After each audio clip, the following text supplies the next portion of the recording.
সবাই বলে মেয়েদের বুদ্ধি কম, মাথায় নাকি মগজ নাই। কথাটা কিন্তু আসলেই সত্যি। কারণ বোকা এই নারীরা হাজারো অসম্মান, অবহেলা, অনাদর সহ্য করার পরেও মুখ বন্ধ করে চুপচাপ সম্পর্কগুলোকে টিকিয়ে রাখে। আজকে আমি শীতের সবজিগুলো দিয়ে রুই মাছ দিয়ে তরকারি রান্না করব।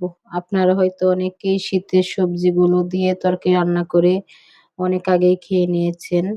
আমি এই প্রথমবার ফুলকপি দিয়ে রুই মাছ দিয়ে তরকারি রান্না করব। তার জন্য আমি প্রথমে মাছগুলো ভেজে নিয়েছি।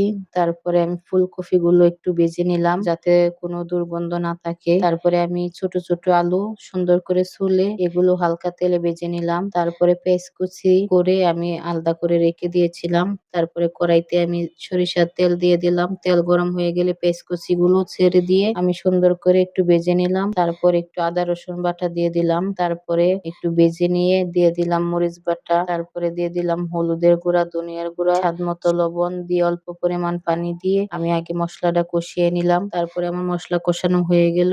এখন আমি সেই সবজিগুলো দিয়ে দিব। সবজি বলতে আমি ফুলকপি আর আলুগুলো আগে কষিয়ে নিলাম। আমার ফুলকপি আলু আগে কষানো হয়ে গেলে তারপরে আমি এর ভিতরে দিয়ে দিব অল্প পরিমাণ কাঁচামরিচ। আমার সবজিগুলো সুন্দর করে কষানো হয়ে গেছে। আমি এখন জল দিয়ে দিলাম। আমি একটি ভুল করে ফেলেছি, আমি কাঁচামরিচটা পরে দিব। আমি প্রথমে জল দিয়েছি। সুন্দর করে তরকারি জাল উঠে গেলে তারপরে দিয়ে দিব টমেটো। টমেটো দেওয়ার পরে আমি ঢাকনা দিয়ে ঢেকে দিলাম। যখন ভালো করে বলক উঠে গেল তারপরে একটু নেড়ে ছেড়ে আমি এখন দিয়ে দিব কাঁচামরিচ গুলো। কাঁচামরিচ গুলো দিয়ে একটু নেড়ে ছেড়ে দিয়ে দিব মাছগুলো। মাছগুলো উপর দিয়ে সুন্দর করে সাজিয়ে দেব যেন ভেঙে না যায়। তারপরে ঢাকনা দিয়ে ঢেকে দেব।